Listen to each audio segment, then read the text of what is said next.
미국 조선소 엔지니어가 한국 기술을 배우러 갔다가 발칵 뒤집어졌습니다. 20년간 미 해군 항공모함을 만들던 베테랑 엔지니어였죠. 그런데 한국 조선소에 도착한 지 사흘 만에 모든 자존심이 무너졌습니다. 자신이 알던 기술이 30년 전 수준이라는 걸 깨달은 겁니다. 그는 즉시 미국으로 돌아가겠다고 선언했습니다. 한국 측 팀장이 10초간 침묵하더니 예상치 못한 제안을 했습니다. 당신이 떠나는 게 아니라 우리가 당신에게 모든 것을 알려드릴게요. 라고 했습니다. 미국 엔지니어는 어이없다는 표정을 지었죠. 경쟁국에게 왜 기술을 공유하냐고 물었습니다. 하지만 진짜 놀라운 일은 따로 있었습니다. 한국이 이미 전 세계 조선업계와 특별한 약속을 해놨다는 것이었습니다. 미국뿐 아니라 전 세계가 한국 없이는 배를 만들 수 없는 구조를 만들어놨던 겁니다. 중국마저도 한국 기술 없이는 고급 선박을 못 만드는 상황이었죠. 도대체 한국이 무슨 마법을 부린 걸까요? 미국이 조선업 부활을 외치지만 정작 그 설계도엔 한국의 이름이 가득합니다. 트럼프가 아무리 미국 우선을 외쳐도 한국의 손을 잡을 수밖에 없는 이유는 무엇일까요? 그 놀라운 한국 조선업의 진짜 이야기 지금 바로 시작합니다. 저는 미국 버지니아주 노퍽에서 조선 엔지니어로 일했던 제임스 톰슨입니다.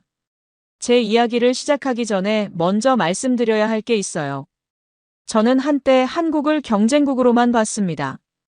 아니, 솔직히 말하면 조금 무시했던 것도 사실이에요. 미국이 최고라고 믿었거든요. 하지만 지금은 완전히 달라졌습니다. 그 이유를 천천히 말씀드릴게요. 2025년 3월 15일, 제 인생에서 가장 비참한 날이었습니다. 노퍽 조선소가 공식적으로 문을 닫았거든요. 45살의 나이에 저는 일자리를 잃었습니다. 그것도 20년간 몸담았던 곳에서 말이죠. 조선소 마지막 날, 저는 빈 작업장을 혼자 걸었어요. 녹슨 크레인들이 더 이상 움직이지 않았습니다. 용접 불꽃도 꺼졌죠.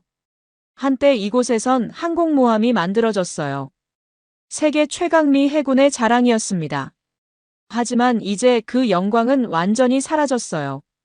사실 저에겐 이게 처음이 아니었습니다. 30년 전에도 똑같은 일이 있었거든요. 제 아버지가 일하던 조선소도 문을 닫았어요. 아버지는 그 충격을 견디지 못하고 스스로 세상을 떠나셨습니다. 저는 당시 15살이었어요. 아버지의 장례식장에서 저는 맹세했습니다. 언젠가 미국 조선업을 다시 일으켜 세우겠다고요. 그래서 해군에 입대했고 조선공학을 전공했습니다. 20년간 최선을 다했어요. 하지만 결국 저도 아버지와 같은 상황에 처하고 말았습니다. 집으로 돌아가는 차 안에서 저는 딸 에밀리에게 전화할 용기가 나지 않았어요. 에밀리는 16살입니다. 내년이면 대학에 가야 하는데 등록금을 어떻게 마련하죠? 제 아내 사라와는 5년 전에 이혼했습니다. 에밀리는 저와 함께 살고 있어요. 현관문을 열자 에밀리가 웃으며 맞이했습니다. 아빠 일 어땠냐고 물었어요. 저는 거짓말을 했습니다. 오늘도 좋았다고요. 에밀리는 제 얼굴을 유심히 봤지만 아무 말 하지 않았습니다. 그날 밤 저는 컴퓨터 앞에 앉아서 구직 사이트를 뒤졌어요. 하지만 미국엔 조선 관련 일자리가 거의 없었습니다. 있어도 정부 군함 프로젝트뿐이었죠. 그나마도 경쟁이 치열했습니다. 절망하고 있을 때 이메일 한 통이 왔습니다. 발신자는 미국 상무부였어요. 제목은 한미조선기술협력 프로그램 참가자 모집이었습니다. 내용을 읽어보니 트럼프 행정부가 조선업 부활을 위해 한국과 협력 프로그램을 만들었다는 거였어요. 선발된 엔지니어는 6개월간 한국 조선소에서 최신 기술을 배우고 미국 조선업 재건 프로젝트의 핵심 멤버가 된다고 했습니다. 급여도 제공되고 숙소도 지원된다고 하더군요. 저는 주저했습니다. 한국에서 배운다는 게 자존심이 상했거든요. 미국 엔지니어가 왜 다른 나라에 가서 배워야 하나 싶었어요. 하지만 다른 선택지가 없었습니다. 저는 지원서를 작성했습니다. 2주일 후 합격 통보를 받았어요. 저를 포함해 10명의 미국 엔지니어가 선발됐습니다. 출발은 한 달 후였죠. 에밀리에게 한국에 간다고 말했을 때 딸은 놀랐지만 곧 응원해줬습니다. 아빠가 새로운 기회를 잡은 거라고 생각한 거죠. 하지만 제 주변 반응은 달랐습니다. 절친한 친구 데이빗은 좋은 기회라고 했지만 전 동료 마이클은 비웃었어요. 한국에 가서 구걸하냐는 말까지 했습니다. 출발 일주일 전, 저는 아버지 묘소를 찾아갔습니다. 묘비 앞에 앉아서 말했어요.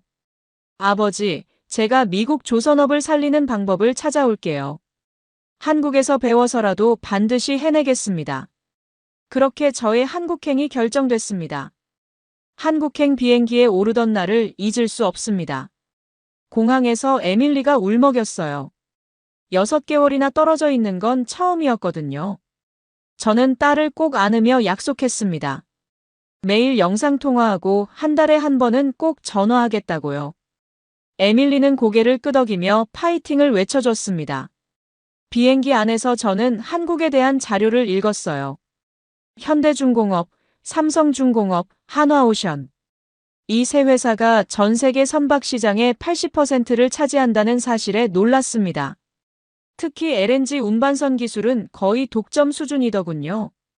자료를 읽으면서도 솔직히 반신반의했어요. 아무리 한국이 잘한다지만 미국보다 나을까 싶었거든요. 저는 20년간 미 해군 항공모함 건조에 참여했습니다. 세계 최고 수준이라고 자부했죠. 13시간의 비행 끝에 인천공항에 도착했습니다. 공항 규모에 먼저 놀랐어요. 엄청나게 크고 깨끗했습니다. 모든 게 체계적이고 효율적이었죠. 입국 심사도 빠르게 진행됐어요. 입국장을 나오니 한국인 여성이 제 이름이 적힌 팻말을 들고 서 있었습니다. 이수진이라는 통역사였어요. 이수진은 유창한 영어로 환영 인사를 건넸습니다. 표정이 밝고 친절했죠. 공항에서 울산까지는 차로 4시간이 걸린다고 했어요. 고속도로를 달리는 동안 저는 창밖을 멍하니 바라봤습니다. 한국의 풍경은 예상보다 현대적이었어요. 고층 빌딩들이 즐비했고 도로도 잘 정비되어 있었습니다. 이수진이 한국에 대해 여러 가지를 설명해 줬어요.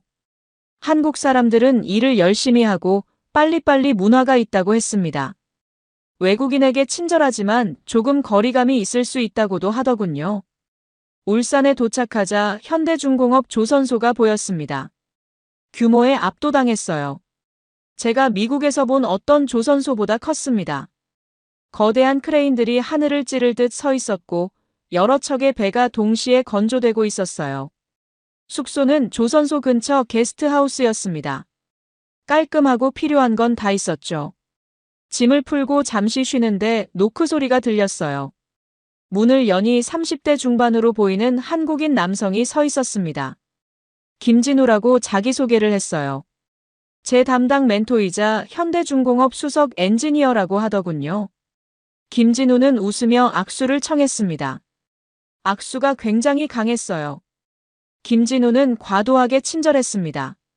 불편한 것 없냐고 계속 물었고 필요한 게 있으면 언제든 연락하라고 했어요. 저는 괜찮다고 했지만 김진우는 계속 확인했습니다.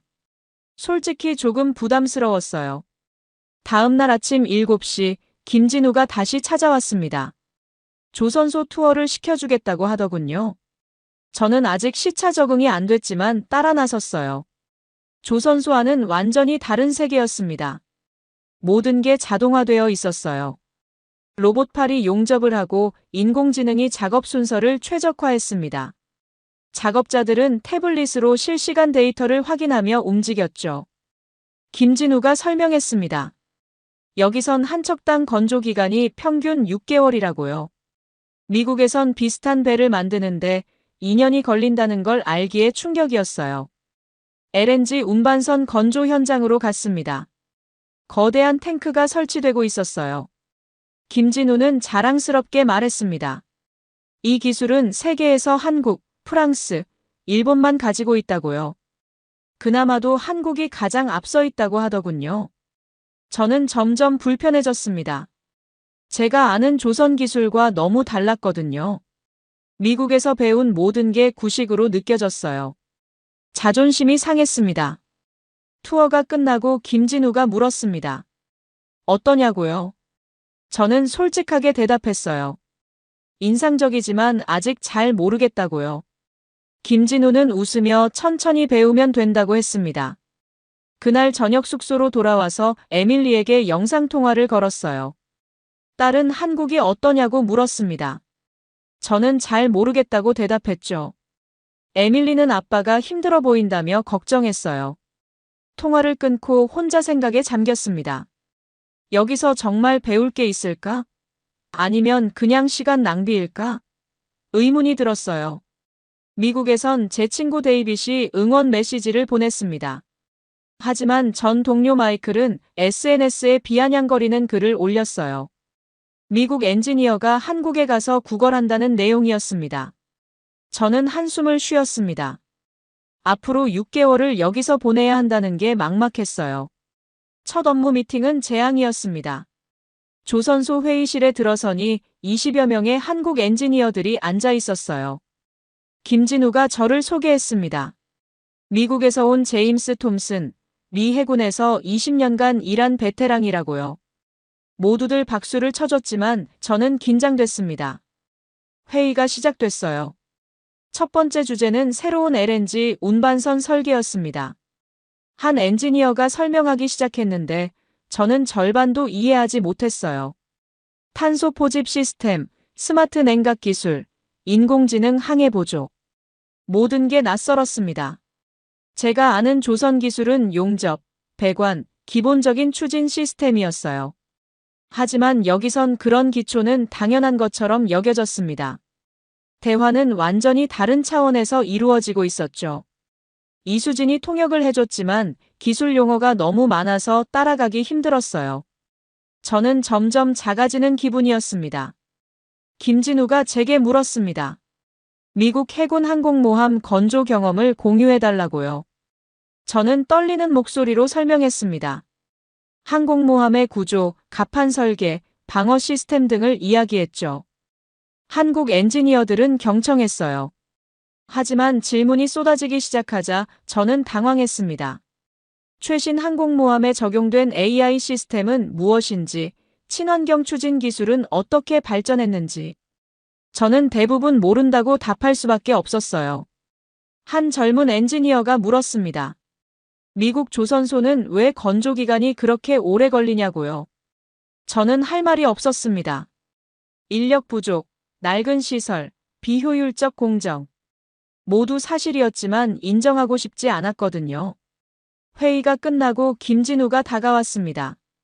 괜찮냐고 물었어요. 저는 솔직하게 말했습니다. 제가 생각했던 것보다 격차가 크다고요. 김진우는 웃으며 천천히 배우면 된다고 했습니다. 하지만 저는 자존심이 상했어요. 20년 경력의 베테랑이 초보자 취급을 받는 기분이었습니다. 그날 오후, 저는 실제 작업 현장에 배치됐습니다. 용접 작업을 관찰하는 임무였어요. 한국 기술자가 로봇팔을 조작하며 완벽한 용접선을 만들어냈습니다. 속도도 엄청났죠. 저는 미국에서 손으로 용접하던 방식을 떠올렸어요. 한국은 이미 완전히 자동화된 반면 미국은 아직도 수작업에 의존하고 있었습니다. 점심시간에 김진우가 저를 구내식당으로 데려갔어요. 한식이 나왔는데 김치찌개였습니다. 맵고 낯선 맛이었지만 먹을만 했어요. 김진우는 제가 적응할 때까지 도와주겠다고 했습니다. 하지만 저는 이미 마음을 정했어요. 이곳은 저한테 맞지 않는다고요. 미국으로 돌아가고 싶었습니다. 그날 밤 에밀리에게 전화했습니다. 딸은 첫날이 어땠냐고 물었어요. 저는 거짓말했습니다. 괜찮았다고요. 하지만 목소리가 떨렸나 봅니다. 에밀리는 아빠 목소리가 이상하다고 했어요. 통화를 끊고 저는 창밖을 바라봤습니다. 조선소의 불빛이 밤하늘을 밝히고 있었어요. 저는 생각했습니다. 내일 김진우에게 말해야겠다고요. 저는 미국으로 돌아가겠다고. 다음 날 아침, 저는 결심하고 김진우를 찾아갔습니다. 김진우는 사무실에서 서류를 보고 있었어요.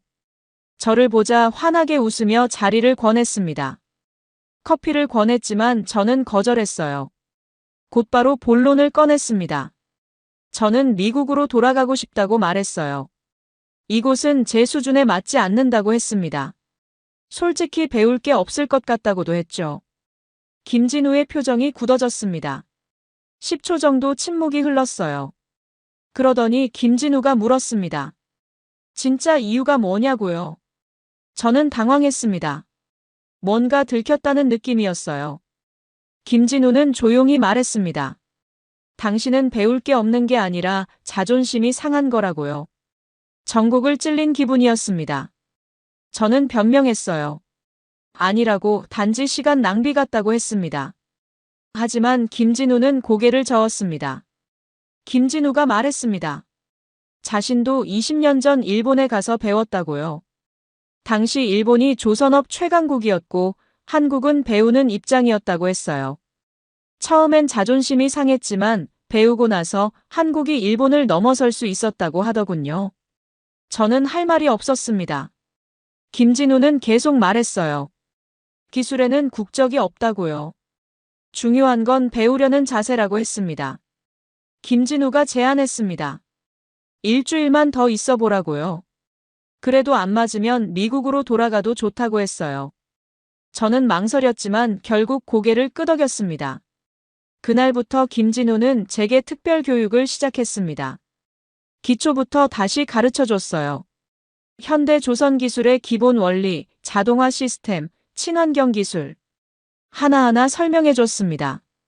처음엔 어려웠어요. 하지만 김진우의 설명은 명쾌했습니다. 복잡한 개념도 쉽게 풀어서 이야기해 줬어요. 저는 조금씩 이해하기 시작했습니다. 사흘째 되던 날, 저는 처음으로 흥미를 느꼈어요. LNG 운반선의 냉각 시스템을 배우는데 정말 정교하고 효율적이었습니다. 미국에선 상상도 못할 기술이었죠. 김진우가 물었습니다. 이제 좀 재미있냐고요? 저는 솔직하게 인정했어요. 생각보다 배울 게 많다고요. 김진우는 웃으며 그럴 줄 알았다고 했습니다. 하지만 미국에선 문제가 생기고 있었어요. 로버트 스미스 의원이 언론 인터뷰에서 한미 협력 프로그램을 비판했습니다. 왜 미국 돈으로 한국 기술을 배워야 하냐는 거였죠. 데이빗이 기사를 보내줬어요. 댓글들은 양분되어 있었습니다. 절반은 필요한 일이라고 했고 절반은 굴욕이라고 했어요. 전 동료 마이클은 SNS에 저를 직접 거론하며 비난했습니다. 저는 스트레스를 받았어요. 미국에선 비난받고 한국에선 초보 취급받고 양쪽에서 압박을 느꼈습니다. 그날 저녁 에밀리와 통화했어요. 딸은 제 목소리가 힘들어 보인다고 했습니다. 저는 솔직하게 말했어요. 아빠는 지금 아무것도 모르는 바보 같다고요. 에밀리가 말했습니다. 아빠는 바보가 아니라 용감한 거라고요. 배우려고 노력하는 게 얼마나 대단한지 모르냐고 했어요. 딸의 말에 저는 울컥했습니다. 통화를 끝내고 저는 다시 마음을 다잡았어요. 일주일이라고 했으니 일주일은 버텨보자고요. 일주일이 지났습니다. 저는 미국으로 돌아가지 않았어요. 그날 저는 용접 작업장에 있었습니다. 한국 기술자들이 철판을 용접하는 모습을 관찰하고 있었죠. 파란 불꽃이 튀고 쇳소리가 울렸어요. 갑자기 제 머릿속에 아버지의 모습이 떠올랐습니다. 아버지도 똑같은 일을 했었거든요. 30년 전 미국 조선소에서 용접공으로 일하셨어요. 아버지는 장인이었습니다. 용접 실력이 뛰어나서 동료들 사이에서 인정받았죠. 저는 어렸을 때 아버지를 따라 조선소에 간 적이 있어요. 아버지가 일하는 모습이 자랑스러웠습니다. 하지만 조선소가 문을 닫았어요. 아버지는 일자리를 잃었고 다른 일을 찾지 못했습니다. 우울증에 걸리셨죠. 결국 스스로 목숨을 끊으셨어요. 저는 용접 불꽃을 보며 눈물이 났습니다. 아버지가 살아계셨다면 뭐라고 하셨을까요? 한국에 와서 배우는 제 모습을 보시면 어떤 반응이셨을까요? 한국 기술자 한 분이 제게 다가왔습니다. 박민서라는 분이었어요. 60대 중반으로 보이는 분이었는데 이곳의 전설적인 기술자라고 했습니다. 박민서는 제 표정을 보더니 물었습니다. 무슨 생각을 하느냐고요? 저는 솔직하게 말했어요. 아버지를 떠올렸다고요. 박민서는 고개를 끄덕이며 옆에 앉았습니다. 그러더니 자신의 이야기를 들려줬어요. 30년 전 일본에 가서 기술을 배웠다는 이야기였습니다. 당시 한국 조선업은 일본의 그림자였다고 해요. 모든 걸 일본에서 배워야 했죠. 박민서도 처음엔 자존심이 상했다고 했습니다. 하지만 배우고 나서 한국이 발전할 수 있었다고 하더군요. 박민서가 말했습니다. 기술은 빼앗기는 게 아니라 나누는 거라고요. 일본이 한국을 가르쳤고 이제 한국이 미국을 가르치는 거라고 했어요. 언젠가 미국도 다시 일어설 거라고 했습니다. 저는 울컥했어요. 박민서의 말이 위로가 됐습니다. 아버지도 이런 말씀을 해주셨을 것 같았거든요. 박민서가 제안했습니다. 오늘 저녁에 술 한잔 하자고요. 저는 고개를 끄덕였습니다. 저녁에 박민서와 함께 조선소 근처 포장마차에 갔어요. 소주를 마시며 이야기를 나눴습니다. 박민서는 조선업의 역사를 들려줬어요.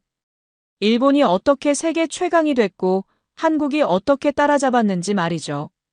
저는 물었습니다. 미국도 다시 일어설 수 있을까요? 박민서는 단호하게 말했어요. 당연하다고요. 미국엔 인재가 많고 기술 기반도 있다고 했습니다. 필요한 건 배우려는 자세뿐이라고 하더군요. 술을 마시며 저는 많은 생각을 했어요. 아버지는 배울 기회가 없었습니다. 하지만 저는 지금 기회를 잡았어요. 이걸 놓치면 안 되겠다고 생각했습니다. 포장마차를 나오며 박민서가 말했습니다. 내일부터 자신이 직접 가르쳐 주겠다고요. 특별 멘토링을 해주겠다고 했어요. 저는 감사하다고 말했습니다. 숙소로 돌아와서 에밀리에게 메시지를 보냈어요. 아빠는 이제 괜찮다고요. 좋은 분들을 만났다고 했습니다. 그날 밤 저는 오랜만에 편하게 잠들었어요. 악몽도 꾸지 않았습니다. 다음 날부터 제 일상이 완전히 바뀌었습니다. 아침 6시 최영호라는 분이 숙소를 찾아왔어요. 30대 초반의 젊은 엔지니어였는데 한국어를 가르쳐 주겠다고 했습니다. 김진우가 부탁했다고 하더군요. 최영호는 열정이 넘쳤어요. 한국어 교재를 들고 와서 기본부터 가르쳐 줬습니다. 한글 자음과 모음부터 시작했죠. 기역, 니은, 디귿, 을 따라 읽었어요. 처음엔 어색했습니다. 하지만 최영호의 열정에 저도 감염됐어요. 안녕하세요. 감사합니다. 죄송합니다. 기본 표현들을 배웠습니다. 오전 8시 김진우와 함께 조선소로 갔어요. 오늘은 설계팀 미팅에 참여한다고 했습니다. 이수진이 통역을 맡았죠. 설계팀에는 서연아라는 여성 엔지니어가 있었어요. 30대 초반으로 보였는데 LNG 운반선 설계 전문가라고 했습니다. 서연아는 유창한 영어로 설명해줬어요. 서연아의 설명은 명쾌했습니다. 복잡한 설계도를 쉽게 풀어서 이야기해줬어요. 저는 처음으로 완전히 이해할 수 있었습니다. 점심시간에 김진우가 저를 식당으로 데려갔어요. 오늘은 비빔밥이 나왔습니다. 김진우가 먹는 법을 가르쳐줬어요. 모든 재료를 섞어서 먹으라고 했죠. 맛이 좋았어요. 처음엔 낯설었던 한식이 이제 익숙해지기 시작했습니다. 오후에는 강태민이라는 분을 만났어요. 실무 코디네이터였는데 제가 필요한 모든 걸 도와준다고 했습니다. 비자 연장, 은행 계좌 개설, 휴대폰 개통. 모든 걸 챙겨줬어요. 강태민은 효율적이었습니다. 1시간 만에 모든 일을 처리해줬어요. 제가 고맙다고 하자 당연한 일이라고 했습니다. 저녁에는 한지은이라는 상담사를 만났어요. 회사에서 외국인 직원들을 위해 제공하는 심리 상담 서비스였습니다. 한지은은 부드러운 목소리로 물었어요. 한국 생활이 어떠냐고요? 저는 솔직하게 말했습니다. 처음엔 힘들었지만 이제 조금 나아졌다고요. 한지은은 제 트라우마에 대해서도 물었어요. 아버지 이야기를 하자 한지은은 조심스럽게 들어줬습니다. 그리고 말했어요. 제가 여기서 배우는 건 아버지를 위한 일이기도 하다고요. 그 말에 저는 위로받았습니다. 맞아요. 이건 아버지의 꿈을 이루는 일이기도 했어요. 주말에 이수진이 저를 서울 관광에 데려갔어요. 경복궁, 남산타워, 명동. 여러 곳을 구경했습니다. 한국 문화는 흥미로웠어요.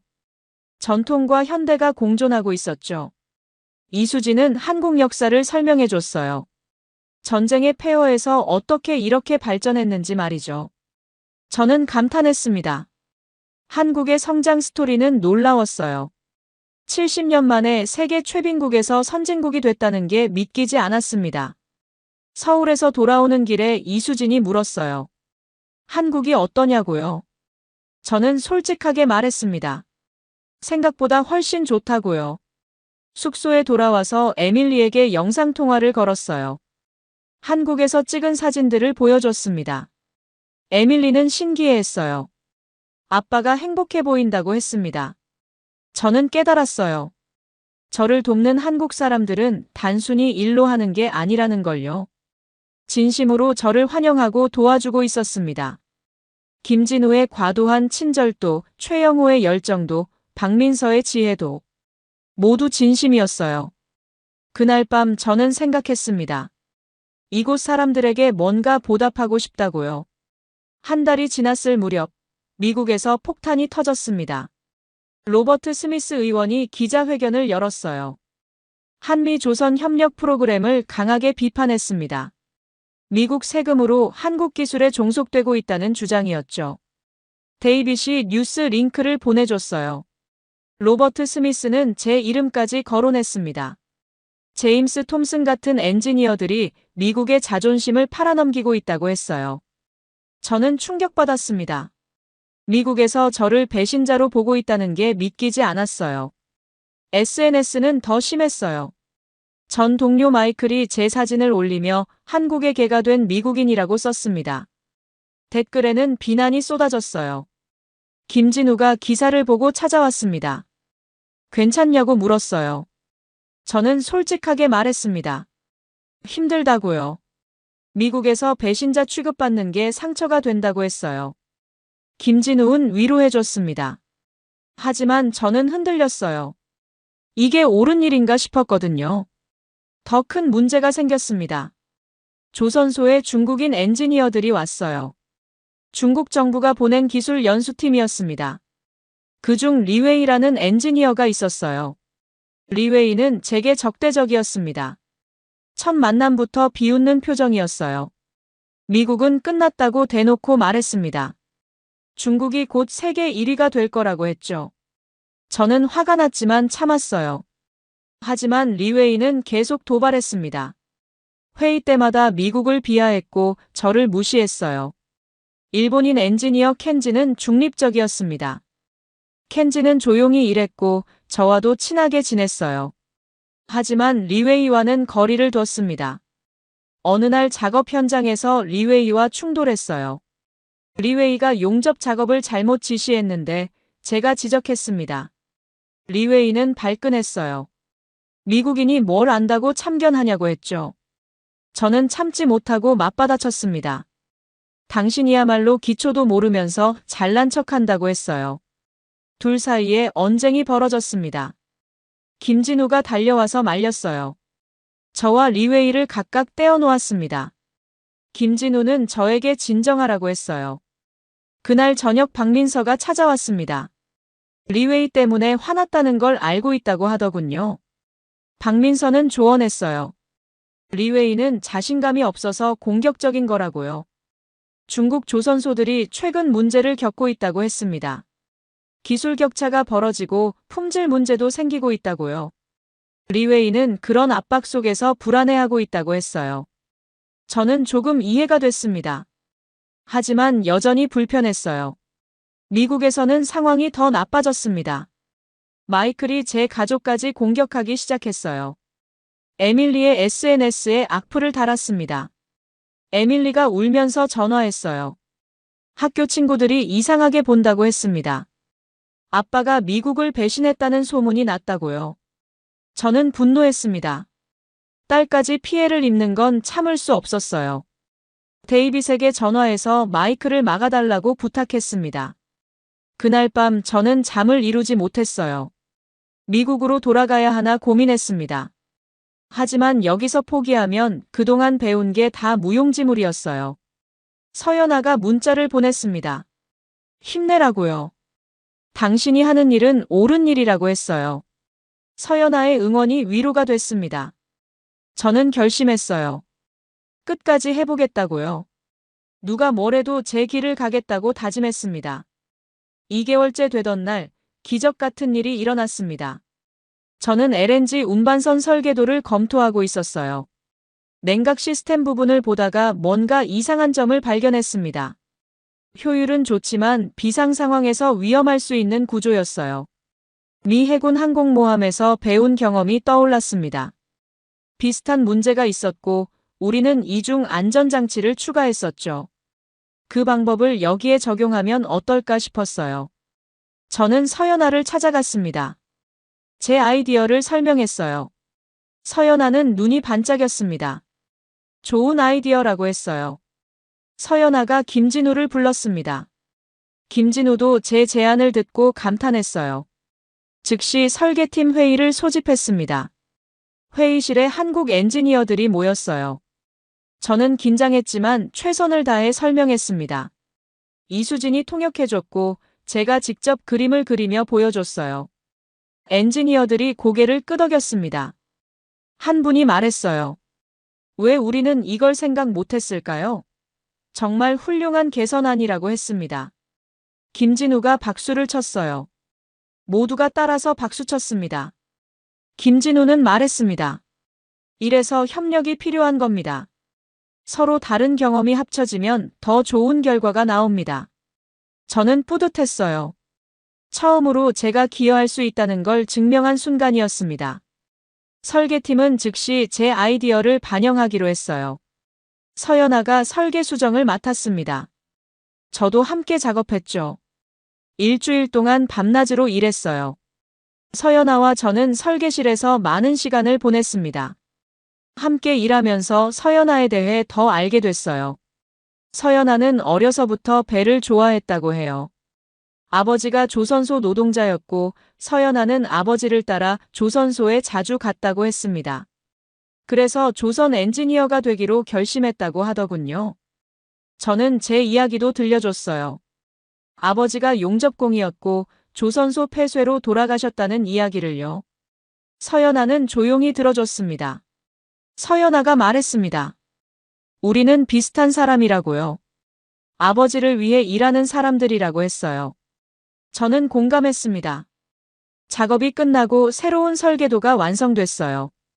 발주사에 보고했고 긍정적인 반응이 왔습니다. 제 아이디어가 실제 배에 적용될 거라는 사실이 믿기지 않았어요. 김진우가 축하 저녁 식사를 준비했습니다. 설계팀 전체가 고깃집에 갔어요. 삼겹살을 구워 먹으며 모두가 제 아이디어를 칭찬해줬습니다. 박민서도 함께였어요. 박민서는 말했습니다. 제임스, 당신은 이제 우리 팀의 일원입니다. 미국인도 한국인도 아니에요. 우리는 그냥 엔지니어입니다. 그 말이 제 가슴에 와닿았어요. 맞아요. 우리는 국적이 아니라 기술로 연결된 사람들이었습니다. 저녁 식사 자리에서 서연아가 제 옆에 앉았어요. 서연아는 조용히 말했습니다. 당신과 일하는 게 즐겁다고요. 저도 같은 마음이라고 답했습니다. 집으로 돌아오는 길에 저는 에밀리에게 전화했어요. 오늘 있었던 일을 자랑스럽게 이야기했습니다. 에밀리는 아빠가 자랑스럽다고 했어요. 데이빗에게도 연락했습니다. 드디어 제가 기여한 게 있다고 말했죠. 데이빗은 진심으로 축하해줬어요. 하지만 마이클은 여전히 SNS에 비난글을 올렸습니다. 이번엔 제가 한국 기술을 훔쳐서 미국 것처럼 속인다는 황당한 주장이었어요. 저는 더 이상 신경 쓰지 않기로 했습니다. 중요한 건 제가 하는 일이 의미 있다는 거였어요. 그날 밤 저는 오랜만에 행복한 마음으로 잠들었습니다. 드디어 제자리를 찾은 것 같았거든요. 3개월째 제 인생에서 가장 중요한 날이 왔습니다. 미국에서 평가단이 왔어요. 프로젝트 중간 점검을 위해서였죠. 로버트 스미스 의원도 함께 왔습니다. 저는 긴장했어요. 발표는 제가 맡았습니다. 그동안 배운 것과 미국 적용 방안을 설명해야 했죠. 김진우와 서연아가 도와줬지만 부담이 컸어요. 발표장에 들어서니 10여 명이 앉아 있었습니다. 로버트 스미스가 가운데 앉아서 저를 노려봤어요. 표정이 차갑더군요. 저는 떨리는 목소리로 시작했습니다. 한국 조선 기술의 우수성을 설명했어요. 자동화 시스템, 친환경 기술, 효율적인 공정. 하나하나 이야기했습니다. 하지만 로버트 스미스가 끼어들었어요. 그래서 미국이 뭘 배웠나요? 한국 기술을 따라하는 것만 배웠나요? 저는 당황했습니다. 아니라고, 한국에서 배운 걸 미국 상황에 맞게 적용할 거라고 말했어요. 하지만 목소리에 자신이 없었습니다. 로버트 스미스가 계속 압박했어요. 구체적으로 말해보세요. 미국이 독자적으로 할 수 있는 게 뭡니까? 저는 대답하지 못했어요. 사실 한국 기술 없이는 미국이 할 수 있는 게 거의 없었거든요. 하지만 그걸 인정할 순 없었습니다. 침묵이 흘렀어요. 평가단원들이 불편한 표정을 지었습니다. 김진우가 걱정스러운 눈으로 저를 봤어요. 로버트 스미스가 말했습니다. 이 프로그램은 실패입니다. 미국 엔지니어들이 한국 기술에 종속되고 있을 뿐이에요. 다른 평가위원들도 고개를 끄덕였어요. 저는 절망했습니다. 발표가 끝나고 김진우가 다가왔습니다. 괜찮냐고 물었지만 저는 대답할 수 없었어요. 완전히 망쳤다는 걸 알았거든요. 오후에 평가단 회의가 있었습니다. 저는 복도에서 기다렸어요. 1시간 후 결과가 나왔습니다. 프로젝트 재검토, 저는 교체 대상 1순위였어요. 저는 충격받았습니다. 미국으로 돌려보내진다는 거였죠. 모든 게 끝났어요. 숙소로 돌아와서 짐을 쌌습니다. 일주일 내로 떠나야 한다고 했어요. 에밀리에게 전화할 용기가 나지 않았습니다. 저녁도 먹지 않았어요. 그냥 창밖을 바라봤습니다. 조선소 불빛이 여전히 밝았어요. 하지만 제겐 더 이상 의미가 없었습니다. 김진우가 문자를 보냈지만 답하지 않았어요. 서연아도 전화했지만 받지 않았습니다.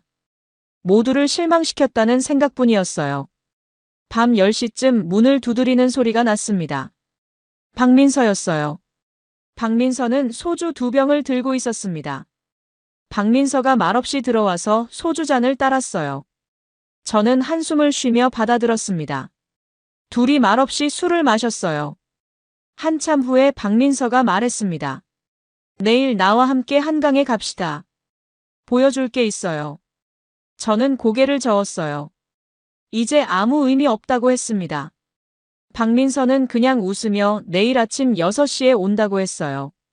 박민서가 떠나고 저는 다시 혼자가 됐습니다. 절망 속에서 잠들었어요. 다음 날 아침 6시, 박민서가 정말 왔습니다.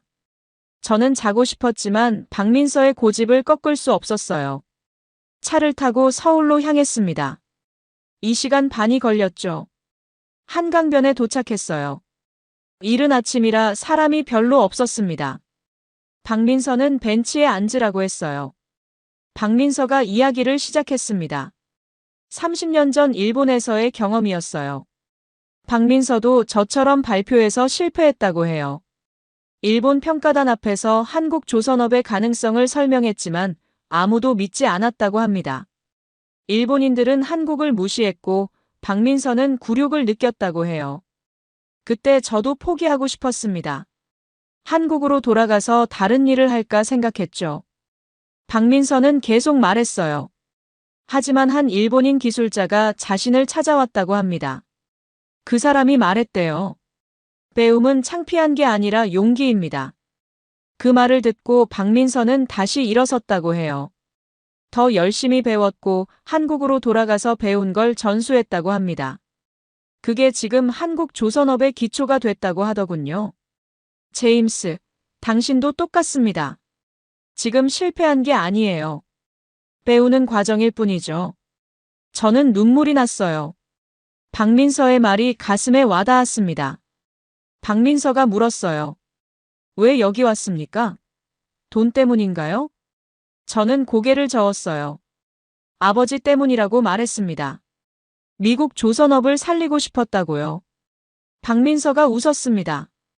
그럼 포기하면 안 되죠. 로버트 스미스 같은 사람들 때문에 꿈을 버릴 겁니까? 저는 생각했어요. 맞아요. 제 꿈은 미국 조선업 부활이었습니다. 한 사람의 비난 때문에 포기할 순 없었어요. 박민서가 제안했습니다. 다시 한번 기회를 만듭시다. 제가 도와줄게요. 일주일 후에 재발표를 요청합시다. 저는 망설였어요. 다시 실패하면 어쩌나 싶었거든요. 박민서는 단호하게 말했습니다. 실패가 두려워서 도전 안 하면 진짜 실패입니다. 저는 고개를 끄덕였어요. 다시 한번 해보기로 했습니다. 울산으로 돌아오는 길에 김진우에게 전화했어요. 재발표 기회를 달라고 요청했습니다. 김진우는 기뻐하며 알아보겠다고 했어요. 이틀 후 답이 왔습니다. 일주일 후 재발표 기회를 준다고 했어요. 하지만 이번이 마지막이라고 했습니다. 저는 각오를 다졌어요. 이번엔 반드시 성공해야 했습니다. 박민서, 김진우, 서연아가 모여서 도와줬어요. 밤낮으로 발표를 준비했습니다. 박민서는 발표 구성을 다시 짰고 서연아는 자료를 정리해줬어요. 김진우는 제게 한국어로 일부를 발표해보라고 제안했습니다. 한국에서 배운 진심을 보여주자는 거였죠. 저는 동의했어요. 최영우와 맹연습을 했습니다. 한국어 발음을 교정받고 자연스럽게 말하는 연습을 했어요. 에밀리에게 영상통화로 발표 연습을 보여줬어요. 딸은 아빠 파이팅을 외쳐줬습니다. 그 응원이 큰 힘이 됐어요. 재발표 전날 밤, 저는 아버지 사진을 봤습니다. 아버지, 제가 해낼게요. 꼭 성공할게요. 재발표 이틀 전 예상치 못한 사건이 터졌습니다. 중국 조선소에서 대형 사고가 났어요. LNG 운반선 냉각 시스템이 고장나서 가스가 누출됐다는 뉴스였습니다. 다행히 인명피해는 없었지만 배는 완전히 못쓰게 됐죠. 김진우가 급히 회의를 소집했어요. 사고 원인을 분석해야 한다는 거였습니다. 리웨이도 참석했어요. 리웨이의 얼굴이 창백했습니다. 회의 중에 충격적인 사실이 드러났어요. 그 배를 만든 중국 조선소가 바로 리웨이가 일하던 곳이었습니다. 리웨이는 그 프로젝트에 참여했었대요. 더 놀라운 건 리웨이가 그 사실을 숨기고 있었다는 겁니다. 김진우가 추궁하자 리웨이는 고개를 숙였어요. 리웨이가 울먹이며 말했습니다. 자신이 설계에 참여했지만 품질 문제를 발견하고도 보고하지 못했다고 해요. 회사에서 일정을 맞추라는 압박이 심했다고 합니다. 리웨이는 한국에 와서 제대로 된 기술을 배우고 싶었다고 했어요. 하지만 자존심 때문에 솔직하지 못했다고 했습니다. 회의실이 조용해졌어요. 모두가 리웨이를 바라봤습니다. 김진우가 엄격한 표정으로 말했습니다. 이건 심각한 문제입니다. 프로젝트에서 제외될 수도 있어요. 저는 복잡한 심정이었어요. 리웨이가 저를 무시하고 괴롭혔지만 지금 보니 불안하고 두려웠던 거였습니다. 회의가 끝나고 리웨이가 혼자 복도에 앉아 있었어요. 저는 망설이다가 다가갔습니다. 리웨이는 저를 보고 놀랐어요. 저는 옆에 앉았습니다. 실수해서 배우는 게 중요합니다라고 말했어요. 리웨이가 저를 봤어요. 눈물이 고여 있었습니다. 미안합니다. 당신을 무시한 것. 죄송해요. 저는 고개를 저었어요. 저도 처음엔 실수투성이었어요. 우리 모두 배우는 중이잖아요. 리웨이가 물었습니다. 왜 저를 도와주려는 겁니까? 저는 솔직하게 답했어요. 박민서와 김진우가 저를 도와줬거든요. 이제 제 차례예요. 저는 김진우를 찾아가서 리웨이를 변호했습니다. 리웨이에게 한 번 더 기회를 달라고 부탁했어요. 김진우는 놀란 표정이었습니다. 당신을 괴롭혔는데 왜 감싸주죠? 저는 웃었어요. 저도 실수했을 때 기회를 받았으니까요. 김진우는 잠시 생각하더니 고개를 끄덕였습니다. 리웨이에게 경고만 주고 프로젝트를 계속하게 해주기로 했어요. 그날 저녁 리웨이가 저를 찾아왔습니다. 진심으로 사과했어요. 그리고 물었습니다. 친구가 될 수 있을까요? 저는 손을 내밀었어요. 이미 친구예요. 리웨이가 제 손을 꽉 잡았습니다. 이 사건으로 중요한 교훈을 얻었어요. 한국 조선소가 성공한 이유는 기술만이 아니었습니다. 품질과 투명성을 최우선으로 한다는 거였죠. 서연아가 설명해줬어요. 한국 조선소는 품질 문제를 숨기지 않는다고요. 문제가 있으면 즉시 보고하고 해결한다고 했습니다. 그게 신뢰를 만든다고요. 저는 깨달았어요. 이게 바로 미국이 배워야 할 점이라는 걸요. 기술도 중요하지만 정직과 투명성이 더 중요하다는 거였습니다. 재발표 자료에 이 내용을 추가했어요. 한국의 성공 비결은 기술만이 아니라 문화라는 걸 강조하기로 했습니다. 박민서가 제 자료를 보고 엄지를 들어줬어요. 이제 진짜 핵심을 잡았습니다. 재발표 전날, 저는 완전히 다른 사람이 되어 있었습니다. 아침 일찍부터 팀 전체가 모였어요. 김진우, 박민서, 서연아, 최영호, 이수진, 심지어 리웨이와 켄지까지 함께했습니다. 최종 리허설을 했어요. 저는 한국어로 시작 부분을 연습했습니다. 안녕하세요. 저는 제임스 톰슨입니다. 한국에서 3개월간 많은 것을 배웠습니다. 최영호가 발음을 교정해줬어요. 억양이 어색한 부분을 고쳤습니다. 여러 번 반복 연습했어요. 서연아는 슬라이드를 점검했습니다. 데이터가 정확한지, 그래프가 명확한지 확인했어요. 저도 함께 검토하며 설명을 다듬었습니다. 박민서는 제 태도를 코칭해줬어요. 자신감을 가지세요. 당신은 이제 배운 게 많습니다. 그 진심을 보여주세요. 김진우는 예상 질문 리스트를 만들었어요. 로버트 스미스가 던질 만한 날카로운 질문들이었습니다. 하나하나 답변을 준비했어요. 점심시간에 모두 함께 식사했습니다. 김치찌개가 나왔는데 이제 저는 매운맛이 좋았어요. 리웨이도 함께 앉아서 응원해줬습니다. 리웨이가 말했어요. 제임스, 당신은 해낼 겁니다. 저보다 훨씬 용기 있어요. 켄지도 고개를 끄덕이며 파이팅을 외쳤습니다. 오후에 마지막 리허설을 했어요. 이번엔 실전처럼 진행했습니다. 김진우가 평가단 역할을 맡아서 까다로운 질문을 던졌어요. 미국이 독자적으로 할 수 있는 게 뭡니까? 저는 침착하게 답했습니다. 한국에서 배운 원리를 미국의 강점과 결합하는 겁니다. 우리는 군사기술이 강하고 그걸 민간 선박에 적용할 수 있어요. 박민서가 만족스러운 표정을 지었어요. 좋습니다. 이제 확신이 생겼어요. 리허설이 끝나고 모두가 박수쳤습니다. 저는 준비가 됐다고 느꼈어요. 저녁에 에밀리와 영상통화를 했어요. 딸에게 한국어로 인사했습니다. 안녕, 에밀리. 아빠는 내일 중요한 발표가 있어. 에밀리가 놀라며 웃었어요. 아빠 한국어 엄청 늘었네. 딸의 칭찬에 힘이 났습니다. 에밀리가 말했어요. 아빠, 학교에서 소문 들었어. 아빠가 한국에서 대단한 일 한다고. 친구들이 멋있다고 해. 저는 놀랐어요. 미국에서도 인식이 바뀌고 있었습니다.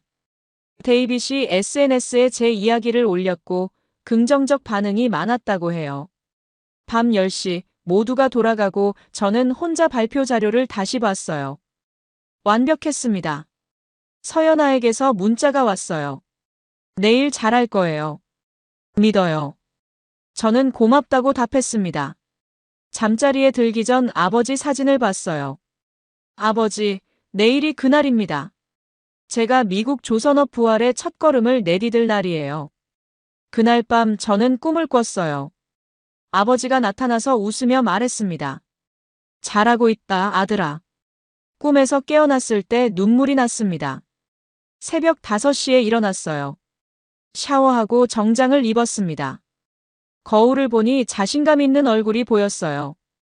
김진우가 7시에 데리러 왔습니다. 준비됐습니까? 저는 고개를 끄덕였어요. 네, 준비됐습니다. 조선소로 가는 차 안에서 김진우가 말했습니다. 제임스, 당신은 이미 성공했어요. 결과와 상관없이 당신은 성장했습니다. 발표장에 도착했어요. 심호흡을 하고 들어갔습니다. 이제 시작입니다. 발표장 문을 열었습니다. 운명의 순간이었어요. 평가단이 앉아 있었습니다. 로버트 스미스가 여전히 가운데 자리를 차지했어요. 하지만 이번엔 두렵지 않았습니다. 저는 단상에 올라갔어요. 김진우, 박민서, 서연아가 뒤에 앉아서 응원의 눈빛을 보냈습니다. 심호흡을 하고 시작했어요. 한국어로요. 안녕하세요. 저는 제임스 톰슨입니다. 한국에서 3개월간 많은 것을 배웠습니다. 평가단이 놀란 표정을 지었어요. 로버트 스미스도 눈썹을 치켜 올렸습니다. 저는 영어로 이어갔습니다. 오늘 제가 말씀드릴 건 단순히 기술이 아닙니다. 미국 조선업이 다시 일어서는 방법입니다. 첫 슬라이드를 띄웠어요. 한국 조선업의 역사였습니다. 70년 전 한국은 폐허였습니다. 배 한 척 제대로 못 만들었죠. 하지만 지금은 세계 1위입니다. 로버트 스미스가 끼어들려 했지만 저는 멈추지 않았어요. 어떻게 가능했을까요? 일본에서 배웠기 때문입니다. 배우는 걸 부끄러워하지 않았어요. 다음 슬라이드는 미국 조선업 현황이었습니다. 우리는 지금 한국이 70년 전에 있던 자리에 있습니다. 하지만 희망이 있어요. 배울 의지만 있다면요. 평가단이 집중하기 시작했어요. 저는 자신감이 생겼습니다. 제가 여기서 배운 건 기술만이 아닙니다. 저는 리웨이의 사례를 들었어요. 중국 조선소 사고를 아십니까? 품질보다 속도를 우선시한 결과였어요. 한국이 성공한 비결은 투명성과 품질입니다. 서연아가 준비한 데이터를 보여줬어요. 한국 조선소는 문제를 숨기지 않습니다. 즉시 보고하고 해결해요. 로버트 스미스가 질문했습니다. 그래서 미국이 독자적으로 할 수 있는 게 뭡니까? 제가 기다린 질문이었어요. 우리의 강점은 군사기술입니다. 제 아이디어가 적용된 설계도를 보여줬어요. 미 해군 항공모함의 안전 시스템을 민간 선박에 적용했습니다. 한국 엔지니어들도 인정한 개선안이에요. 평가단이 웅성거렸어요. 긍정적인 반응이었습니다. 한국 기술과 미국 군사 기술의 융합, 이게 답입니다. 저는 구체적인 계획을 설명했어요. 한국이 설계하고 미국이 특화된 부분을 추가하는 겁니다. 로버트 스미스가 다시 끼어들었어요. 그건 결국 한국에 의존하는 거 아닙니까? 저는 침착하게 답했습니다. 의존이 아니라 협력입니다. 한국도 일본과 협력했고 지금은 일본을 넘어섰어요. 우리도 할 수 있습니다. 더 중요한 건 저는 마지막 슬라이드를 띄웠어요. 미국의 자존심은 기술을 거부하는 게 아니라 최고를 배우는 겁니다. 발표장이 조용해졌어요. 모두가 생각에 잠겼습니다. 저는 마무리했어요. 제 아버지는 30년 전 미국 조선소 폐쇄로 돌아가셨습니다. 저는 그 아픔을 압니다. 하지만 이제 희망이 보여요. 목이 메었지만 참았어요. 한국이 우리에게 손을 내밀었습니다. 그 손을 잡는 게 굴욕이 아니라 용기입니다. 발표를 마쳤어요. 박수가 터져나왔습니다. 로버트 스미스를 제외한 모든 평가단이 박수쳤어요. 발표가 끝나고 평가단은 회의에 들어갔습니다. 저는 복도에서 기다렸어요. 김진우와 서연아가 함께였습니다. 박민서는 격려의 미소를 보냈어요. 1시간이 지났습니다. 문이 열리고 평가단이 나왔어요. 표정들이 밝았습니다. 로버트 스미스만 굳은 얼굴이었죠. 한 평가위원이 다가왔어요. 훌륭한 발표였습니다. 프로젝트는 계속됩니다. 저는 안도의 한숨을 쉬었어요. 하지만 로버트 스미스가 저를 따로 불렀습니다. 회의실로 들어가니 둘만 남았어요. 로버트 스미스가 말했습니다. 솔직히 당신 발표는 인상적이었어요. 하지만 정치적으로 문제가 있습니다. 저는 귀를 기울였어요. 미국 여론이 분열되어 있어요. 한국 기술 도입을 반대하는 사람들이 많습니다. 로버트 스미스는 계속 말했어요. 그들을 설득할 방법이 필요해요. 저는 고개를 끄덕였습니다. 그래서 제안이 있습니다. 로버트 스미스가 서류를 내밀었어요. 한국 기술 도입을 포기하세요. 대신 미국만의 방법을 찾는 프로젝트 리더로 임명하겠습니다. 저는 놀랐어요. 그게 무슨 말입니까? 당신이 한국 협력을 반대하는 입장으로 돌아서는 겁니다. 그러면 여론이 진정되고 당신은 영웅이 돼요. 로버트 스미스는 진지했습니다. 연봉도 2배로 올려드리죠. 딸 대학 등록금 걱정도 없어요. 저는 망설였어요. 에밀리의 미래를 생각했습니다. 대학 등록금, 안정적인 삶. 모든 게 해결될 수 있었어요. 생각해보세요. 이게 당신과 딸을 위한 최선입니다. 로버트 스미스가 말했어요. 저는 서류를 봤어요. 프로젝트 리더 임명장이었습니다. 서명만 하면 됐죠. 하지만 머릿속에 여러 얼굴이 떠올랐어요. 김진우의 친절, 박민서의 지혜, 서연아의 응원, 최영호의 열정. 그리고 아버지. 아버지가 살아계셨다면 뭐라고 하셨을까요? 거짓말로 얻은 성공을 원하셨을까요? 저는 고개를 들었어요. 죄송하지만 거절하겠습니다. 로버트 스미스가 놀란 표정을 지었어요. 뭐라고요? 저는 거짓말쟁이 리더보다 정직한 엔지니어가 되겠습니다. 저는 단호했어요. 한국 협력은 올바른 방향입니다. 그걸 부정할 순 없어요. 로버트 스미스의 얼굴이 굳어졌습니다. 후회할 겁니다. 이 제안은 다시 없어요. 괜찮습니다. 저는 일어섰어요. 제 양심을 팔 순 없습니다. 회의실을 나왔어요. 김진우가 걱정스러운 얼굴로 물었습니다. 무슨 일이에요? 저는 웃으며 말했어요. 아무것도 아니에요. 그냥 올바른 선택을 했을 뿐이에요. 그날 저녁 에밀리에게 전화했어요. 오늘 있었던 일을 이야기했습니다. 로버트 스미스의 제안을 거절했다고요. 에밀리가 물었어요. 아빠, 우리 등록금은 어떻게 해? 저는 솔직하게 말했습니다. 모르겠어. 하지만 아빠는 거짓말할 수 없었어. 에밀리가 한참 침묵하더니 말했어요. 아빠 사랑해. 아빠가 정말 자랑스러워. 딸의 말에 눈물이 났어요. 제가 올바른 선택을 했다는 확신이 들었습니다. 박민서가 소식을 듣고 찾아왔어요. 잘했습니다, 제임스. 당신은 진짜 엔지니어예요. 제 결정 소식은 빠르게 퍼졌습니다. 미국 언론이 보도했어요. 미국 엔지니어, 거액 제안 거절하고 한국 협력 지지 제목의 기사였습니다. SNS에서 논란이 일었어요. 마이클이 또 비난글을 올렸어요. 하지만 이번엔 반응이 달랐습니다. 많은 사람들이 제 편을 들어줬어요. 정직한 선택이다. 진짜 애국자다라는 댓글이 달렸습니다. 데이빗이 전화했어요. 제임스, 넌 옳은 일을 했어. 미국에서도 분위기가 바뀌고 있어. 실제로 여론이 변하고 있었어요. 젊은 세대를 중심으로 한국 협력을 지지하는 목소리가 커졌습니다. 배우는 게 창피한가? 성공하는 게 중요하다는 의견들이었죠. 일주일 후 미국 정부의 공식 발표가 있었습니다. 한미 조선 기술 협력 프로젝트를 확대한다는 내용이었어요.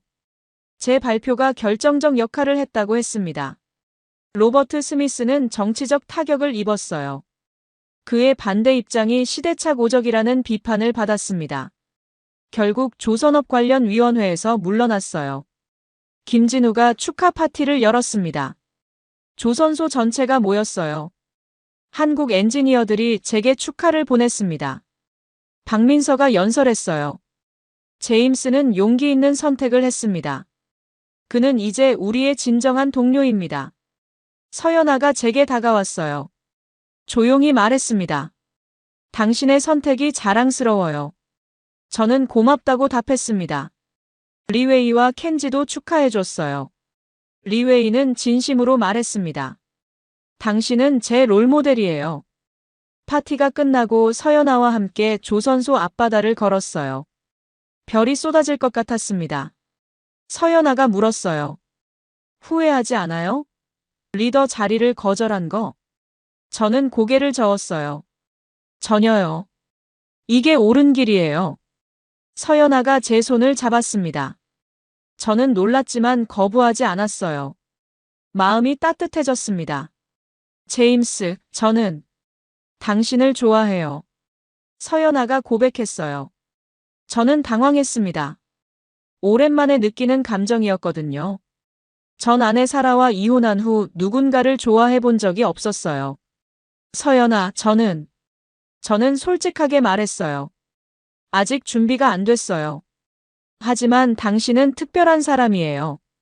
서연아가 웃었어요. 괜찮아요. 천천히 생각해요. 저는 기다릴게요. 우리는 말없이 바다를 바라봤습니다.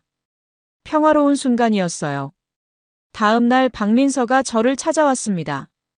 특별한 제안이 있다고 했어요. 제임스, 한국에 연구 체류하며 기술 고문으로 일할 생각 없나요? 박민서가 물었어요. 한미 협력 프로젝트의 핵심 인물이 될 겁니다. 저는 고민에 빠졌어요. 한국은 이제 제 두 번째 고향 같았습니다. 하지만 에밀리는 미국에 있었어요. 시간을 주세요. 딸과 상의해봐야 해요. 저는 말했습니다. 에밀리에게 영상통화를 걸었어요. 한국에 남을지 미국으로 돌아갈지 의논했습니다. 에밀리가 놀라운 말을 했어요. 아빠, 나도 한국 가고 싶어. 교환학생 신청할래. 저는 눈물이 났어요. 딸도 제 선택을 지지해주고 있었습니다. 그럼 우리 함께 한국에서 새로 시작할까? 저는 물었어요. 응, 아빠. 새로운 시작 좋아. 에밀리가 웃으며 답했어요. 저는 결정했습니다. 한국에 남기로요. 6개월 차, 제 인생이 완전히 바뀌었습니다. 한미 조선 기술 협력 프로젝트는 공식 승인됐어요. 저는 미국 측 기술 고문으로 임명됐습니다. 한국과 미국을 오가며 일하게 됐죠. 에밀리는 한국국제학교에 교환학생으로 왔어요. 딸을 인천공항에서 맞이하던 날을 잊을 수 없습니다. 에밀리가 게이트에서 나오는 걸 보고 달려가서 껴안았어요. 아빠! 딸의 목소리에 눈물이 났습니다. 잘 왔어, 에밀리. 한국에 온 걸 환영해. 저는 울먹였어요. 에밀리를 울산으로 데려왔습니다. 조선소를 보여줬고 한국팀을 소개했어요. 김진우는 에밀리에게 친절하게 인사했습니다. 아빠 딸이 이렇게 예뻐요? 아빠 닮았네요. 김진우가 농담했어요. 에밀리가 웃었습니다. 서연아도 에밀리를 만났어요. 둘은 금방 친해졌습니다. 서연아가 에밀리에게 한국어를 가르쳐 주겠다고 했어요. 박민서는 에밀리를 보고 감동했어요. 제임스, 당신은 좋은 아버지예요. 딸이 아버지를 자랑스러워하는 게 보여요. 에밀리는 한국 생활에 빠르게 적응했습니다. 학교 친구들도 사귀고 한국 음식도 좋아했어요. 아빠, 한국 진짜 좋아. 어느 날 에밀리가 물었어요. 아빠, 서연아 누나 좋아해? 저는 당황했습니다. 왜 갑자기? 누나가 아빠 좋아하는 거 다 알아. 아빠도 그렇잖아. 에밀리가 장난스럽게 말했어요. 저는 솔직하게 인정했어요. 응, 아빠도 서연아가 좋아. 그럼 사귀면 되잖아. 엄마도 재혼했는데 아빠도 행복할 자격 있어. 에밀리가 말했어요. 딸의 허락에 저는 용기를 얻었습니다. 그날 저녁 서연아를 따로 만났어요. 바닷가 카페에서 커피를 마셨습니다. 서연아, 저도 당신이 좋아요. 저는 고백했어요. 딸도 우리를 응원해요. 서연아가 환하게 웃었어요. 진짜요? 정말 기뻐요. 우리는 공식적으로 사귀기 시작했습니다. 김진우와 박민서도 축하해줬어요. 한편 미국에서는 첫 번째 협력 조선소가 착공됐습니다. 버지니아 노퍽, 바로 제 아버지가 일했던 곳이었어요. 저는 착공식에 참석하기 위해 미국으로 갔습니다. 에밀리와 서연아도 함께였어요. 착공식장에는 많은 사람들이 모였습니다. 정부 관계자, 엔지니어들, 지역 주민들. 모두가 희망에 찬 표정이었어요. 데이빗도 왔어요. 오랜만에 만나서 포옹했습니다. 제임스, 넌 해냈어. 미국 조선업을 살렸어. 마이클도 멀리서 지켜보고 있었어요. 저는 다가가서 손을 내밀었습니다. 미안해, 마이클. 오해가 있었어. 마이클이 주저하다가 제 손을 잡았어요. 미안해, 제임스. 내가 잘못 생각했어. 착공식이 끝나고 저는 아버지 묘소를 찾아갔습니다. 에밀리와 서연아가 함께였어요. 묘비 앞에 꽃을 놓으며 말했어요. 아버지, 해냈어요. 당신이 일했던 곳에 다시 조선소가 생겨요. 한국 친구들 덕분이에요. 에밀리가 제 손을 꽉 잡았어요. 서연아도 조용히 함께 기도했습니다. 한국으로 돌아오는 비행기에서 저는 생각했어요. 제 인생이 완전히 바뀌었다고요. 한국이 저를 변화시켰습니다. 서연아가 잠든 제 어깨에 기댔어요. 에밀리는 맞은편에서 웃으며 사진을 찍었습니다. 저는 행복했어요. 진정으로요. 1년이 지났습니다. 저는 이제 완전히 다른 사람이 됐어요. 한국어를 유창하게 구사했고 한국 문화도 깊이 이해했습니다. 김치, 된장찌개, 삼겹살. 모든 한식이 좋았어요. 어느 날 저는 깨달았습니다. 한국의 진짜 힘은 기술이 아니라는 걸요. 김진우의 과도한 친절을 기억하시나요? 처음엔 부담스러웠어요. 하지만 이제 알아요. 그게 진심이었다는 걸요. 김진우는 제가 성공하기를 진심으로 원했습니다. 경쟁자가 아니라 동료로 봤어요. 그 마음이 저를 변화시켰습니다. 박민서의 지혜도 마찬가지였어요. 그는 제게 기술만 가르친 게 아니었습니다. 인생을 가르쳐줬어요. 배움에는 나이도 국적도 없다는 걸요. 최영우의 열정은 어땠나요? 매일 아침 6시에 와서 한국어를 가르쳐줬어요. 돈을 받지도 않았습니다. 그냥 제가 한국을 이해하길 바랐던 거예요. 이수진의 배려, 한지은의 따뜻함, 강태민의 효율성. 모든 한국 사람들이 저를 도왔습니다. 저는 왜 한국이 성공했는지 알았어요. 기술력도 중요하지만 진짜 비밀은 사람이었습니다. 한국 사람들의 정, 그게 진짜 힘이었어요. 남을 도우려는 마음, 함께 성장하려는 의지, 진심으로 환대하는 문화. 어느 주말, 김진우가 저희 가족을 자기 집에 초대했어요. 김진우의 부모님과 아내, 두 아이를 만났습니다. 김진우 어머니가 정성껏 음식을 준비하셨어요. 불고기, 잡채, 김치전. 푸짐한 한식 상이었습니다. 제임스, 우리 아들이 당신 이야기 많이 해요. 정말 열심히 배우는 사람이라고. 김진우 어머니가 말했어요. 식사 후 김진우 아버지가 말했습니다. 한국은 전쟁 후 아무것도 없었어요. 하지만 우리는 포기하지 않았죠. 배우고 노력했어요. 미국도 할 수 있어요. 당신 같은 사람이 있으니까. 김진우 아버지가 제 어깨를 두드렸습니다. 저는 감동받았어요. 이게 한국이구나 싶었습니다. 에밀리는 김진우 아이들과 금방 친해졌어요. 한국어로 대화하며 놀았습니다. 딸의 성장을 보며 뿌듯했어요. 서연아는 김진우 아내와 이야기를 나눴습니다.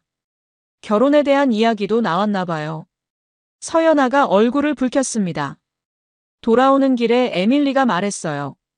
아빠, 한국 사람들 정말 좋아. 가족처럼 대해줘. 서연아도 말했습니다. 한국의 정이 당신을 변화시켰어요. 저는 고개를 끄덕였어요. 맞아요. 한국의 정이 저를 살렸습니다. 울산 조선소 앞바다에서 저는 자주 생각했어요. 여기가 제 두 번째 고향이라고요. 박민서가 은퇴 준비를 하고 있었어요. 저를 찾아와서 말했습니다. 제임스, 이제 내가 다음 세대를 가르쳐야 해. 박민서는 자신의 노트를 건넸어요. 50년간 기록한 기술 노트였습니다. 이걸 당신에게 물려줍니다. 저는 그 무게를 느꼈어요. 단순한 노트가 아니었습니다. 한국 조선업의 역사였어요. 제가 박민서 선생님처럼 될 수 있을까요? 저는 물었어요. 박민서가 웃었습니다. 이미 되었어요. 당신은 이제 선생님입니다. 1년 반 후, 미국 조선소에서 역사적인 순간이 왔습니다. 첫 번째 한미 협력 선박이 완성됐어요. 중형 컨테이너선이었는데 한국 기술과 미국 군사 안전 시스템이 결합된 배였습니다. 저는 검사단을 이끌고 미국으로 갔어요. 김진우, 서연아, 켄지도 함께였습니다. 리웨이는 중국으로 돌아가서 자국 조선업 개혁에 참여하고 있었어요. 노퍽 조선소에 도착하니 감회가 새로웠습니다. 2년 전 폐쇄됐던 곳이 다시 살아났어요. 크레인이 움직이고 용접 불꽃이 튀고 노동자들이 일했습니다. 데이빗이 저를 맞이했어요. 그는 이제 이 조선소의 부책임자가 됐습니다. 제임스, 덕분이야. 정말 고마워. 완성된 배를 둘러봤어요. 한국의 효율적 설계와 미국의 튼튼한 안전 시스템이 완벽하게 조화를 이뤘습니다. 김진우가 감탄했어요. 정말 훌륭해요. 한국에서도 배울 점이 있네요. 시험 항해가 시작됐습니다. 모든 시스템이 완벽하게 작동했어요. 연료 효율도 예상보다 좋았습니다. 성공이었어요. 미국 조선업의 새로운 시작이었습니다. 축하 리셉션이 열렸어요. 정부 관계자들, 투자자들, 엔지니어들이 모였습니다. 놀랍게도 로버트 스미스도 왔어요. 그는 더 이상 의원이 아니었지만 초대받았습니다. 로버트 스미스가 저에게 다가왔어요. 제임스, 당신이 옳았습니다. 제가 잘못 생각했어요. 저는 손을 내밀었어요. 이제 함께 미래를 만들어가요. 로버트 스미스가 제 손을 잡았습니다. 감사합니다. 당신의 용기를 존경합니다. 마이클도 축하하러 왔어요. 그는 이제 이 조선소에서 일하고 있었습니다. 제임스, 미안했어. 그때 내가 너무 좁은 시각으로 봤어. 괜찮아, 마이클. 우리 함께 일하자. 저는 웃었습니다. 리셉션에서 제가 연설을 했어요. 이 배는 협력의 상징입니다. 한국과 미국이 함께 만들었어요. 한국이 기술을 나눠줬고 미국이 우리의 강점을 더했습니다. 이게 진짜 협력이에요. 제 아버지는 30년 전 여기서 일했습니다. 그때는 희망이 없었죠. 하지만 지금 희망이 보입니다. 이건 시작일 뿐입니다. 앞으로 더 많은 배를 만들 거예요. 미국 조선업이 다시 일어섭니다. 박수가 터져나왔어요. 모두가 일어서서 박수쳤습니다. 에밀리가 울면서 저에게 달려왔어요. 아빠, 자랑스러워. 딸을 꼭 안았습니다. 서연아도 옆에 있었어요. 그녀의 눈에도 눈물이 맺혔습니다. 저는 서연아의 손을 잡았어요. 다음 날 또 하나의 역사적 발표가 있었습니다. 미국 정부가 향후 10년간 한국과의 조선기술 협력을 확대한다는 내용이었어요. 20척의 선박 건조 계획이 발표됐습니다. 수천 개의 일자리가 창출될 예정이었어요. 노퍽뿐 아니라 다른 지역에도 조선소가 재개장됩니다. 미국 조선업이 진짜로 부활하는 거였어요. 저는 이 모든 과정의 중심에 있었습니다. 한미-조선 협력 프로젝트 총괄 책임자로 임명됐어요. 한국으로 돌아오는 비행기에서 김진우가 말했어요. 제임스, 당신은 두 나라의 다리가 됐어요. 저는 창밖을 바라봤습니다. 태평양 위를 날고 있었어요. 한국과 미국 사이의 바다. 우리가 그 다리예요. 저는 말했습니다. 2년 후, 제 인생은 완전히 새로워졌습니다. 서연아와 저는 결혼했어요. 울산 바닷가에서 작은 결혼식을 올렸습니다. 한국 친구들과 미국 친구들이 모두 참석했어요. 김진우가 주례를 받습니다. 두 사람은 국경을 넘어선 사랑을 보여줍니다. 이게 진짜 협력이에요. 박민서가 축사를 했어요. 제임스는 이제 완전한 한국 사람입니다. 마음이 한국인이에요. 에밀리가 울면서 축하했어요. 아빠, 행복해. 서연아, 엄마, 사랑해. 데이빗도 미국에서 날아왔습니다.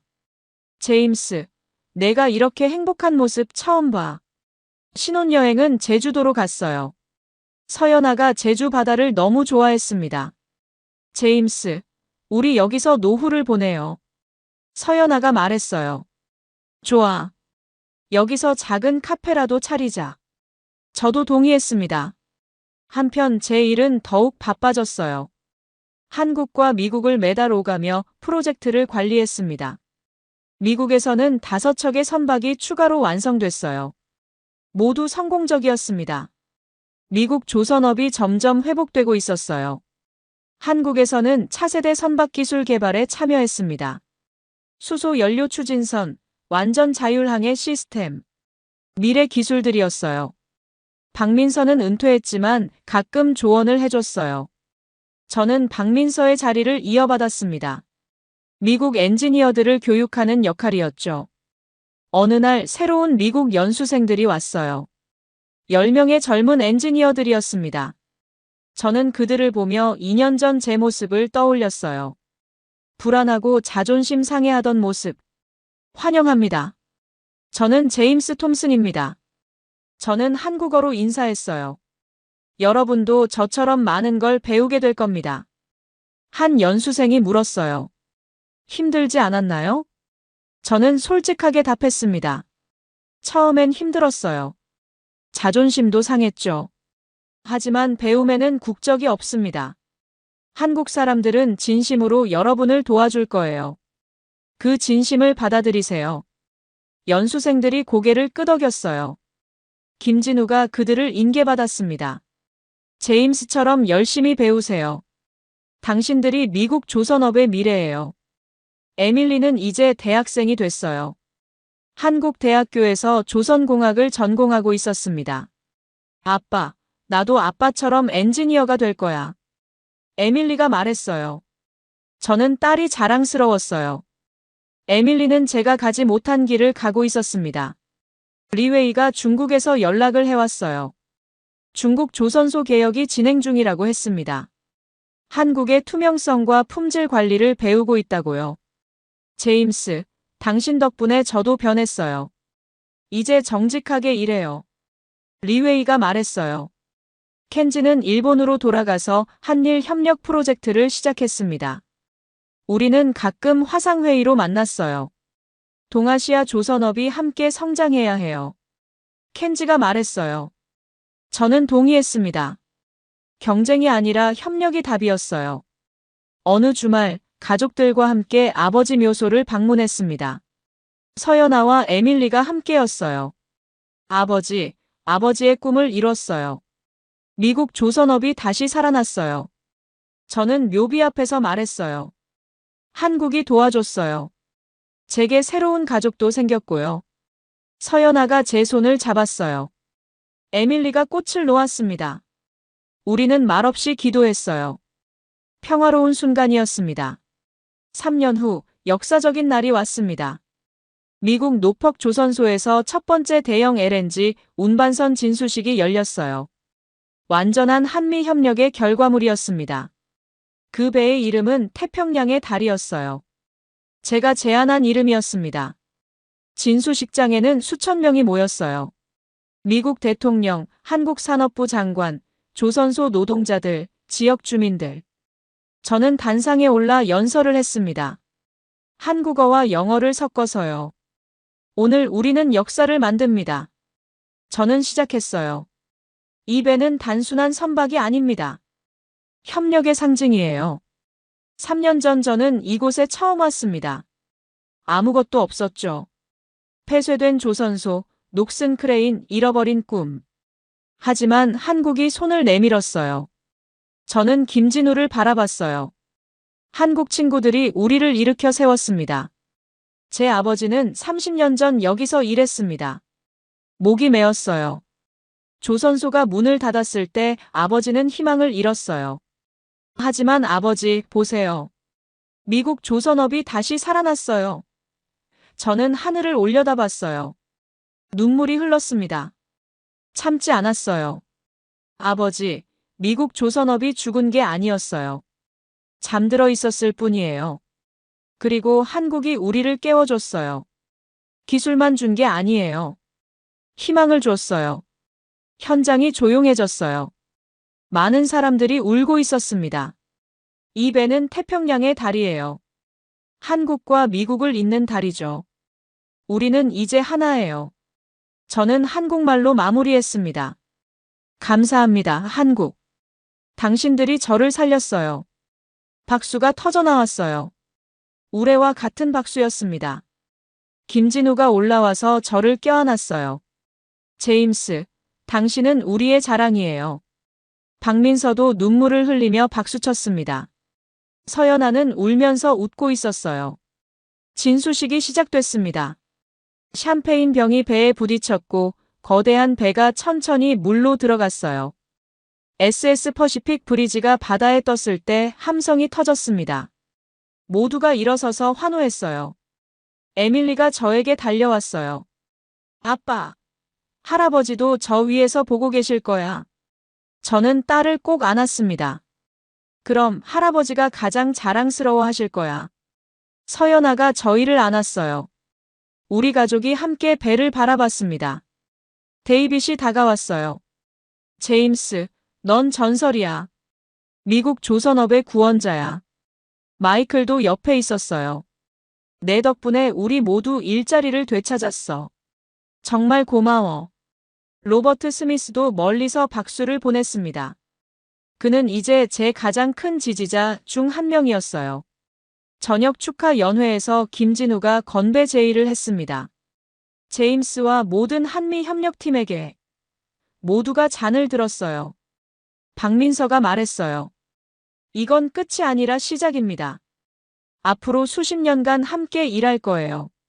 저는 생각했어요. 3년 전 절망 속에서 한국행 비행기를 탔던 그 순간을요. 만약 그때 포기했다면, 한국을 거부했다면, 지금의 행복도 이 성취도 없었을 거예요. 배움은 창피한 게 아니었어요.